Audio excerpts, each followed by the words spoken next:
सभी बालकों और बालिकाओं को मेरा प्यार भरा नमस्कार। आज हम पढ़ेंगे डोरी से जुड़ी हुई वस्तुओं की गति यानी कि motion of the bodies connected with a string. इस वीडियो में हम लोग ऐसे पिंडों की गति की बात करेंगे जो इस प्रकार से डोरी से जुड़े होंगे, इसलिए तो हम इसे कह रहे हैं डोरी से जुड़ी हुई वस्तुओं की गति। और आज के इस लेक्चर में हम लोग एक बहुत ही इम्पॉर्टेंट कॉन्सेप्ट सीखने वाले हैं। आज हम सीखेंगे कि मुक्त पिंड आरेख कैसे बनाया जाता है। मुक्त पिंड आरेख, मुक्त पिंड आरेख, जिसे कि हम इंग्लिश में बोलेंगे free body diagram, free body diagram. Short में आप बोल सकते हैं इसको FBD। जब भी हम मैकेनिक्स के प्रॉब्लम सॉल्व करते हैं, जब भी हम यांत्रिकी के सवाल हल करते हैं, तो हम बनाते हैं फ्री बॉडी डायग्राम।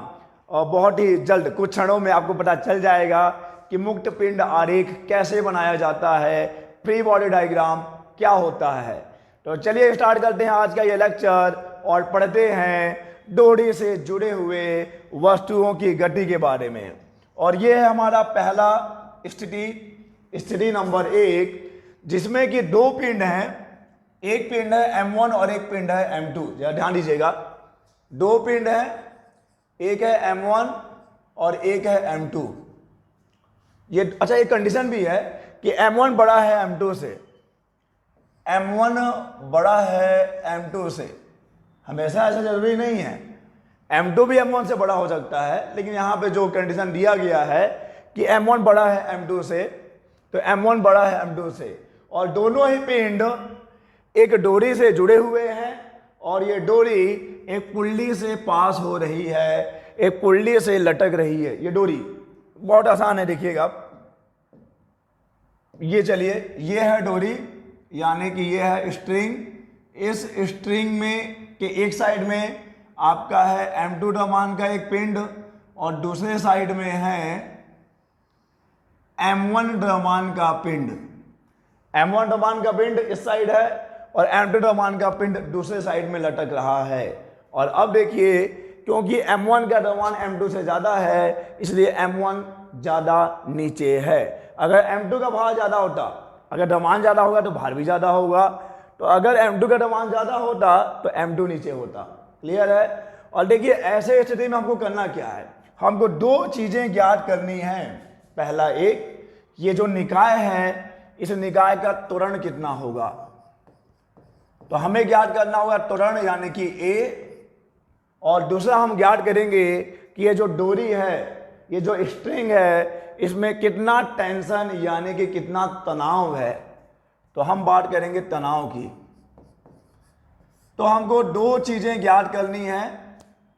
एक हम तनाव ज्ञात करेंगे, डोरी में कितना तनाव है, और एक हम ज्ञात करेंगे कि इस निकाय का त्वरण कितना है। बच्चे एक बात आप ध्यान दीजिए, ये पिंड और ये पिंड दोनों ही एक ही डोरी से जुड़े हुए हैं। तो जब हम बात करेंगे त्वरण की, तो जो त्वरण M1 द्रव्यमान का होगा वही त्वरण M2 द्रव्यमान का भी होगा, यानी कि इस पूरे निकाय का त्वरण एक ही होगा। आप अलग अलग त्वरण मत समझ लीजिएगा, हमेशा गलतफहमी होती है। बच्चे जो है थोड़ा सा कंफ्यूज हो जाते हैं कि M1 द्रव्यमान है तो इसका त्वरण A1 होगा, ये M2 द्रव्यमान है तो इसका त्वरण A2 ले लेते हैं। नहीं, त्वरण समान होगा। ये जिस दर से ऊपर जाएगा ये उसी दर से नीचे भी आएगा। तो दोनों का त्वरण, दोनों का एक्सेलरेशन सेम होगा। और यहाँ से लेके यहाँ तक जब हम बात करते हैं डोरी की, तो डोरी में तनाव भी सेम ही होगा।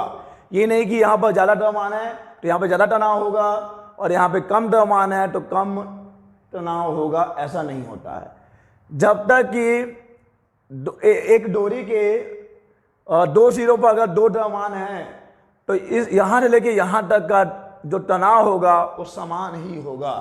तो चलिए स्टार्ट करते हैं कि कैसे करना है। इसके लिए हमको बनाना पड़ेगा मुक्त पिंड आरेख यानी कि फ्री बॉडी डायग्राम। इसके लिए हम क्या करेंगे, आपके निकाय में जितने भी पिंड होंगे उनको आप अलग अलग ले लीजिए। तो हमारे पास तो फिलहाल दो ही द्रव्यमान है, एक है M1 और एक है M2, यानी कि फिलहाल हमारे पास अभी बस दो ही पिंड है। तो हम इन दोनों पिंडों को ले लेते हैं। ये रहा पिंड नंबर M1, हम उसको उसके द्रव्यमान से ही पुकारेंगे, ये रहा M1। और अब देखिए मुक्त पिंड आरेख क्या होता है। मुक्त पिंड आरेख यानी कि फ्री बॉडी डायग्राम, जिसमें कि हम क्या करेंगे, उस पर लगने वाले सभी बलों को प्रदर्शित करेंगे परिमाण और दिशा के साथ। तो अब देखिए इस M1 द्रव्यमान पर, ये जो M1 मास का एक ऑब्जेक्ट है, एक पिंड है, इस पे कितने बल काम कर रहे हैं। तो उस पे काम कर रहे हैं केवल और केवल दो बल। कौन कौन से? एक बल है तनाव, जो कि ऊपर की ओर लग रहा है, टेंशन ऊपर की ओर है, और एक जो बल है वो है उस पिंड का भार यानी कि वेट। और आपको मालूम है कि वेट हमेशा नीचे काम करता है। तो ये हो गया M1G। तो ये हो जाएगा इस पिंड का फ्री बॉडी डायग्राम। आपको एकदम बायो वाला जो बायोलॉजी के डायग्राम्स होते हैं वैसे नहीं बनाना है। सिंपल आपको क्या करना है, फ्री बॉडी डायग्राम मीन्स मुक्त पिंड आरेख का मतलब है कि उस पिंड पर लगने वाले सभी बलों को दिखाना, कितने बल लग रहे हैं उस पिंड पर और कौन सी दिशा में लग रहे हैं। तो एक बल लग रहा है M1 पर, M1 पे एक बल लग रहा है टेंशन, तनाव ऊपर की ओर, और एक है उसका भार नीचे की ओर। क्लियर है बच्चे? और अब बात करते हैं इस M2 की। तो M2 को भी ले लीजिए।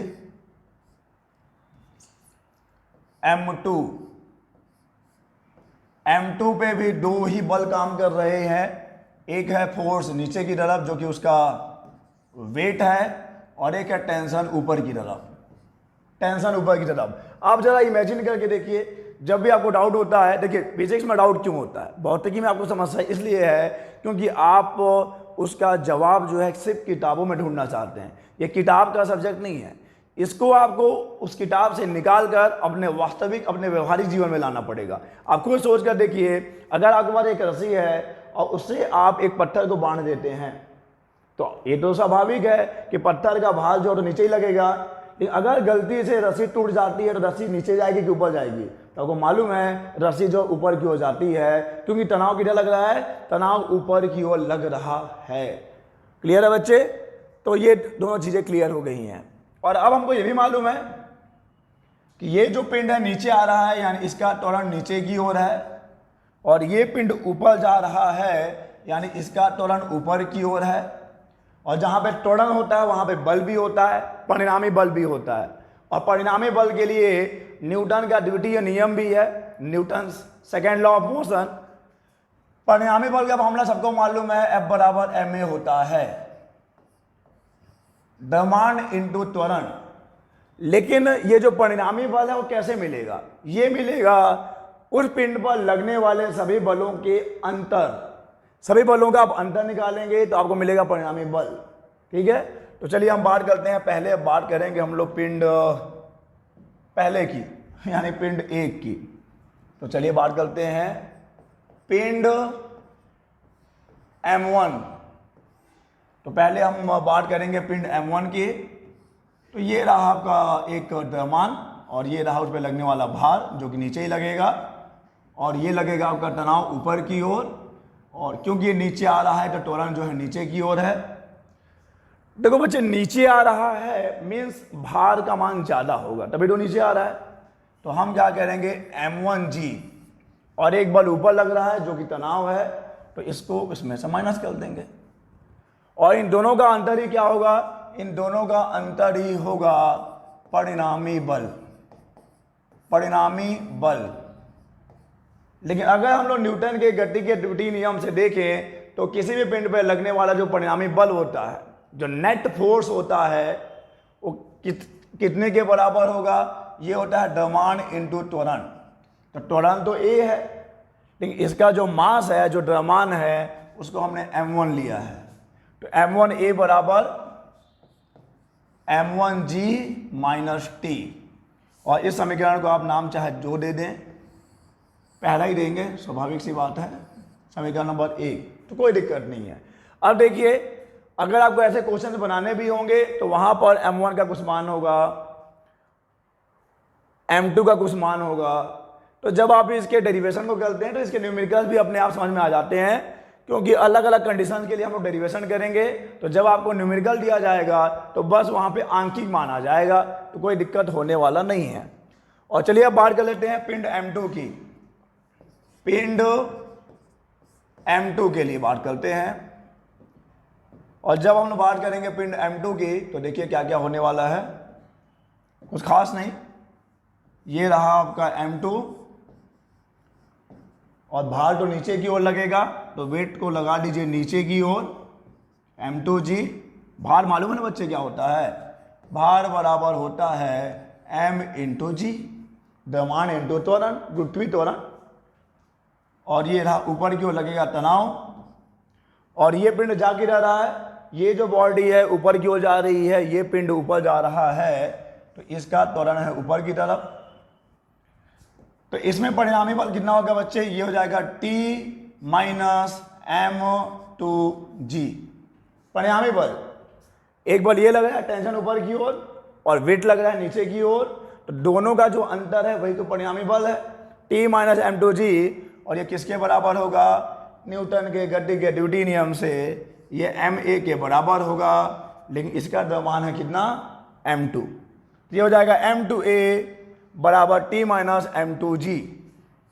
चलिए, तो ये मिल गया आपको समीकरण नंबर 2। और अब आपके पास दो अननोन है, या दो वेरिएबल है, या दो चर है। कौन कौन सा है, एक है तनाव और एक है त्वरण।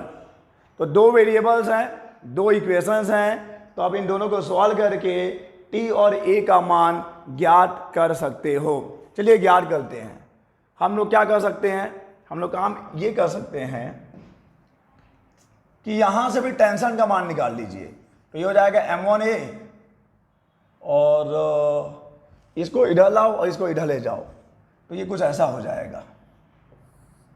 इसको तनाव को इधर लाइए, इसको इधर ले जाइए, तो T इक्वल टू आ गया कितना, M1A माइनस M1G। ये इधर आया, नहीं गलत हो रहा है, जब ये इधर आएगा तो इधर प्लस हो गया। M1G तो अपने जगह पे ही है, M1G तो अपने जगह पे ही है, ये इधर गया है, तो ये हो जाएगा M1A। तो एक काम करो, इसको समीकरण नंबर 1 दो, क्योंकि ये हमारे काम आने वाला है। This is equation number 1। और ऐसे यहां भी करिए, इसको इधर ले आइए तो आपको मिल जाएगा T is equal to M2A plus M2G। और इसको दो ना दे के इसको दो दीजिए, क्योंकि ये हमारे काम आने वाला है। क्लियर है बच्चे। तो T बराबर M1G माइनस M1A, T बराबर M2A प्लस M2G। और अब एक काम करें, ये भी T का मान है, ये भी T का मान है, दोनों को बराबर कर देते हैं। तो कैसे लिखेंगे, समीकरण 1 व 2 से, समीकरण 1 व 2 से देख लो, M1G minus M1A, M1G minus M1A ये बराबर हो जाएगा M2A प्लस M2G के, M2A प्लस M2G के। और हमको A का मान मिलेगा यहाँ पर, G तो सबको मालूम होता है, और द्रव्यमान तो क्वेश्चन में दिया ही होगा। तो A को एक साइड ले जाते हैं, इसको इधर ले आइए, तो ये हो जाएगा M1G, ये इधर आएगा, तो ये हो जाएगा माइनस M2G, और ये इधर जाने के बाद प्लस होने वाला है, तो ये हो जाएगा M2A प्लस M1A। कोई डाउट यहाँ पर, कोई समस्या तो होना नहीं है। यहाँ से A कॉमन निकाल लीजिए तो आपको मिलेगा M2 प्लस M1A, और ये हो गया आपका G कॉमन आ जाएगा यहाँ से, M1 माइनस M2G।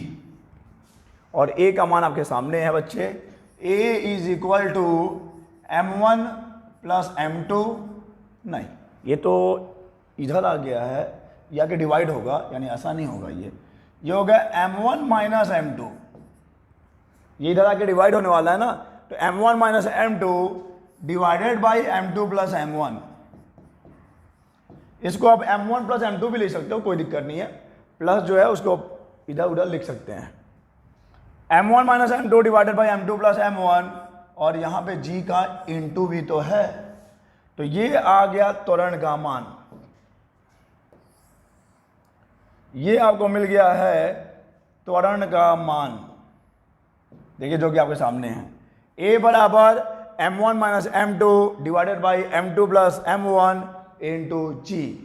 अब इस त्वरण के मान को, चलो इसको नाम दे देता हूं मैं, समीकरण नंबर 3। अब इस त्वरण के मान को चाहे तो आप इसमें रख दीजिए, चाहे तो आप इसमें रख दीजिए, तो एक काम करिए आप इसी में रख दीजिए। a के मान को समीकरण 1 में रखने पर a का मान समीकरण 1 में रखने पर, a का मान समीकरण 1 में रखने पर क्या मिलेगा आपको? आपको मिल जाएगा t बराबर m1g माइनस है यहाँ पर, और यहाँ पे m1 है, और यहाँ पे a है, और a का मान क्या है आपके पास? m1 minus m2 divided by m2 plus m1, m1 minus m2 divided by m1 plus m2 into G. देखो यहाँ भी m1 है, यहाँ भी m1 है, वन कॉमन निकाल लेते हैं, क्या रहेगा m1, और ये बच गया आपके पास g माइनस, अच्छा यहाँ भी g है, यहाँ भी g है, इसको भी कॉमन निकाल लीजिए, m1g ही कॉमन निकालो ना, ज़्यादा सही है। m1g कॉमन आ गया, तो आपके पास बच गया है 1 minus m1 minus m2 divided by m1 plus m2, और इसको सॉल्व करेंगे अभी हम लोग आगे। m1g ये इधर इंटू होगा, तो m1 प्लस m2, और यहाँ माइनस है, इस माइनस का इंटू होगा, याद है, माइनस माइनस, ये माइनस हो जाएगा m1, और ये minus minus plus plus m2, so divided by m1 plus m2, और देखो आपको कुछ कट रहा है क्या बच्चे? कट तो रहा है, m1 से m1 कट गया। अगर आपको ऐसे मैथमेटिकल सॉल्यूशन में कोई प्रॉब्लम होता है तो आप वीडियो को रिपीट करके बार बार देख सकते हैं, यही तो फायदा है वीडियो लेक्चर का। तो यहाँ पे देखो m2 प्लस m2 हो जाएगा 2m2, तो ये मिल जाएगा आपको 2m1 m2g divided by m1 plus m2, तो ये हो जाएगा आपका तनाव का मान, टेंशन। ठीक है बच्चे, कोई प्रॉब्लम तो नहीं है। ए का मान कितना है देख लो पहले, ये फॉर्मूला आप याद भी रख लेना, क्योंकि न्यूमेरिकल में आप पूरा फॉर्मूला डिराइव करने नहीं जाओगे, आप डायरेक्ट फॉर्मूला अप्लाई कर सकते हो। तो A is equal to m1 minus m2 upon m2 plus m1 into G, और टी बराबर आपको मिलेगा 2m1 m2g divided by m1 plus m2। ये फॉर्मूला याद रहेगा आपको, लेकिन याद रखिएगा ये फॉर्मूला यूनिवर्सल नहीं है, सार्वत्रिक नहीं है, हर जगह नहीं लगा सकते। ये फॉर्मूला वहीं पे आप लगाएंगे जहां पे निकाय कुछ ऐसा होगा, और यहाँ पे कंडीशन भी है, ये जो पुल्ली हमने लिया है ये घर्षण रहित है, फ्रिक्शन लेस है। हालांकि हमारे सिलेबस में ये जो पुल्ली वाले प्रॉब्लम है जनरली फ्रिक्शन लेस ही है, घर्षण रहित ही है, तो ज़्यादा प्रॉब्लम नहीं है। लेकिन हो सकता है ये निकाय ऐसा ना हो, एक दमान यहाँ भी हो, एक दमान यहाँ भी हो, इसको भांति भांति प्रकार से बनाया जा सकता है। इसलिए आपको तरीका सीखना है, फॉर्मूला याद करने पे फोकस आपको कम करना है। आप बस मेथड सीखिए, कॉन्सेप्ट को समझिए कि आखिर करना कैसे है। और चलिए इसी में हम अब सेकेंड कंडीशन लेते हैं, कुछ ऐसे वाले प्रॉब्लम लेते हैं। ठीक है बच्चे, तो इसमें भी दो पिंड है जो कि एक पुल्ली से पास हो रहे हैं, देख लो, ये पुल्ली हो गया, ये एक द्रव्यमान हो गया, ये एक द्रव्यमान हो गया, ये हो गया m1 और ये हो गया m2। और अब देखिए यहाँ पे हमको नहीं मालूम है कि घर्षण है कि नहीं है, लेकिन ये अभी घर्षण हम पहुँचे नहीं हैं, तो यहाँ पे घर्षण नहीं है। यही सब चीज़ें हम अगले पार्ट में भी पढ़ेंगे। अभी हम लोग पढ़ रहे हैं अध्याय 5, और अध्याय 5 में 3 भाग हैं। पहला है न्यूटन के गति के नियम जो हम पढ़ रहे हैं, ऑलमोस्ट इसके आखिरी पड़ाव में हैं हम। इसके बाद हम इसी में पढ़ेंगे घर्षण, वो भी चैप्टर 5 का ही एक पार्ट है। उसके बाद उसमें हम पढ़ेंगे वृत्तीय गति, उसमें भी हम लोग वो भी चैप्टर 5 का ही पार्ट है। तो देखिए यहाँ पे हम घर्षण नहीं ले रहे हैं, लेकिन ये सब चीज़ें घर्षण के साथ भी आपके सामने आ सकती हैं। तो आपको उस सवाल को बहुत अच्छे से पढ़ना है कि क्या यहाँ पर घर्षण है कि नहीं है। फिलहाल तो यहाँ पे हम घर्षण नहीं ले रहे हैं। तो चलिए हम बनाएंगे पहले मुक्त पिंड आरेख, और पहले हम ले लेते हैं M1 को। तो हम बात करते हैं पिंड M1 के लिए, ठीक है बच्चे। तो पिंड M1 देखिए, ये है पिंड M1, यानी कि जो बॉडी है M1 है, और इस पे कौन कौन सा बल लग रहा है बस यही दिखाना है। वही मुक्त पिंड आरेख यानी कि फ्री बॉडी डायग्राम कहलाता है। तो इसमें लग रहा है एक M1G, जो कि कुछ और नहीं है, उस पिंड का भार है जो कि हमेशा नीचे की ओर लगता है।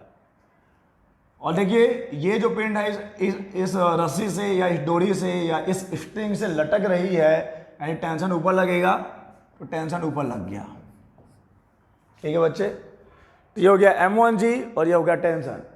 और क्योंकि ये पिंड नीचे की ओर आ रहा है, यानी कि ये जो त्वरण है वो नीचे की ओर है, और जो परिणामी बल होगा वो भी नीचे की ओर ही होगा। याद रखिएगा, जिधर की ओर गति होता है परिणामी बल भी उधर ही होगा। जिधर बल लगाओगे उधर ही तो गति होने वाला है। तो जब हमको मालूम है कि ये पिंड नीचे आ रहा है, यानी कि इस पे जो परिणामी बल लग रहा है उसकी गति, उसका जो दिशा है वो नीचे की ओर है। और ये कैसे मिलेगा बच्चे, जब आप M1G में से किसको माइनस करोगे, टेंशन को। M1G तो लग रहा है नीचे की ओर, टेंशन लग रहा है ऊपर की ओर, और इन दोनों का अंतर ही क्या मिलेगा आपको, मिलेगा परिणामी बल, जो कि द्रव्यमान और त्वरण के गुणनफल के बराबर होता है। M1G - T = M1A, ठीक है। इसको आप समीकरण नंबर 1 ही दो फेंको मत, पहले एक ही है ये।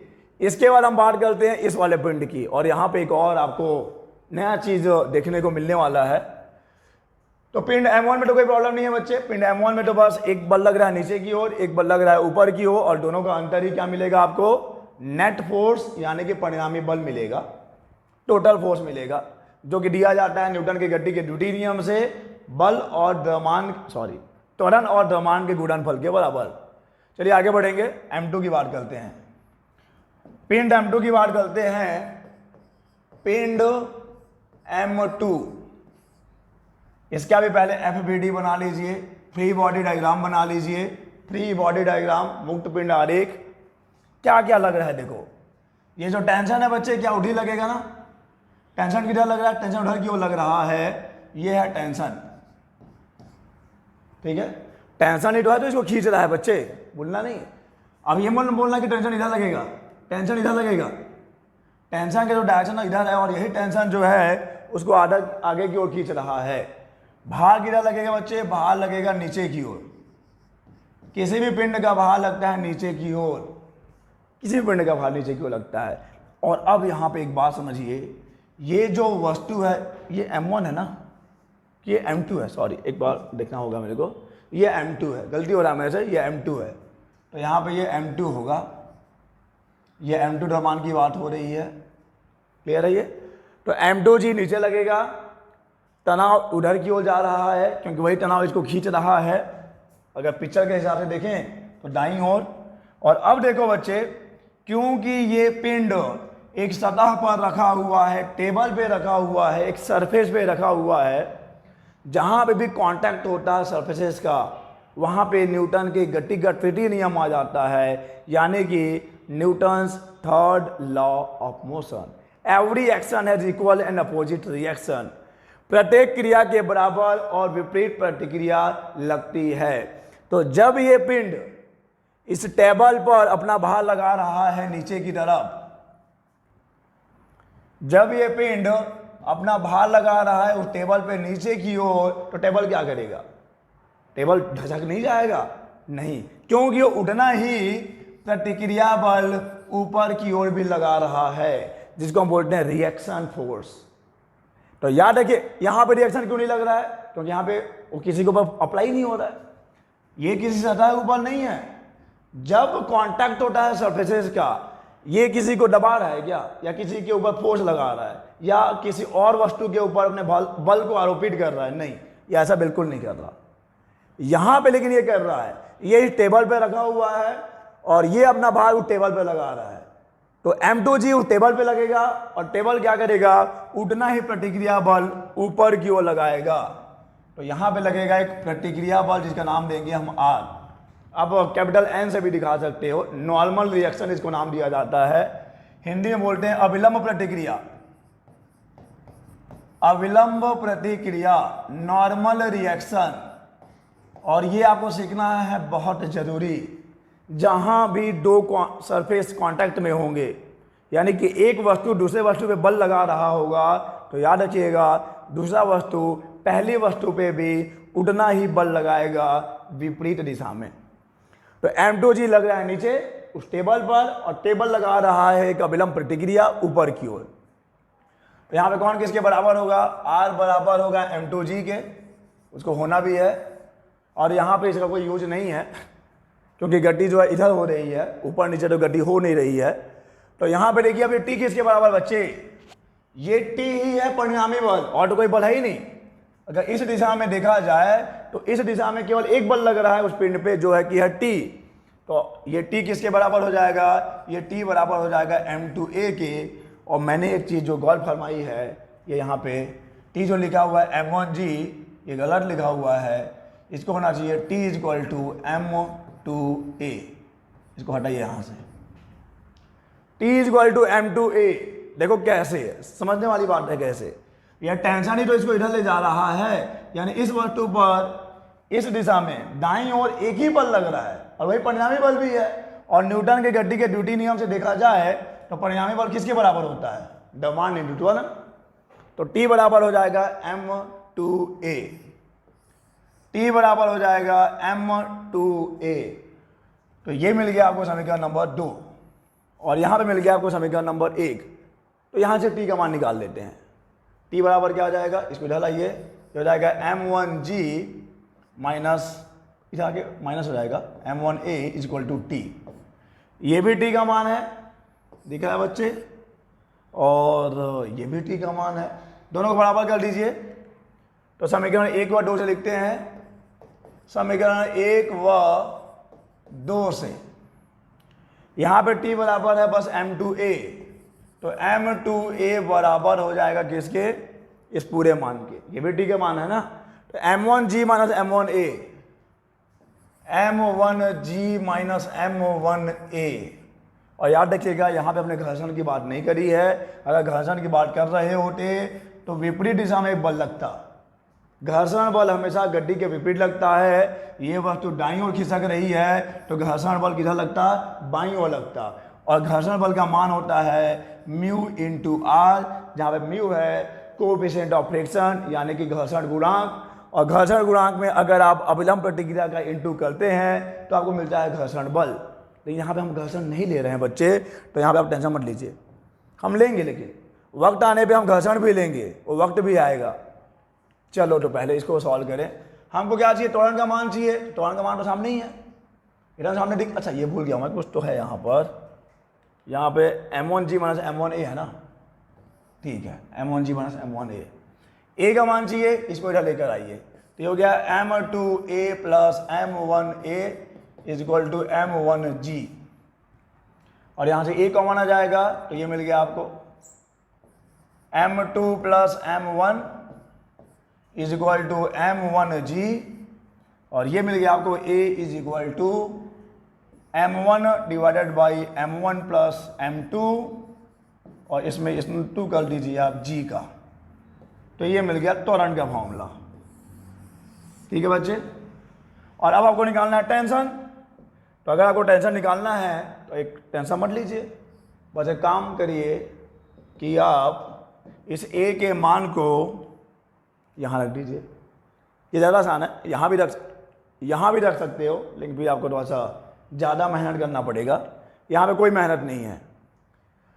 A का मान समीकरण, A का मान समीकरण 2 में रखने पर, समीकरण 2 में रखने पर आपको मिल जाएगा T बराबर, बस इसमें क्या करना है, m2 का इंटू ही तो करना है बस। तो T बराबर हो जाएगा m1 m2 divided by m1 plus m2, बाकी सब तो समान ही था। तो ये हो गया टेंशन। ठीक है बच्चे। तो ये जो त्वरण है और ये जो तनाव है ये ऐसे पिंड के निकाय के लिए है, और यहाँ पर याद रखिएगा घर्षण नहीं है। और यहाँ पे जो हमने टेंशन निकाला है और जो त्वरण निकाला है ये ऐसे पिंड के निकाय के लिए, ऐसे पिंडों के निकाय के लिए है। क्लियर है। तो इस वीडियो लेक्चर में बस इतना ही।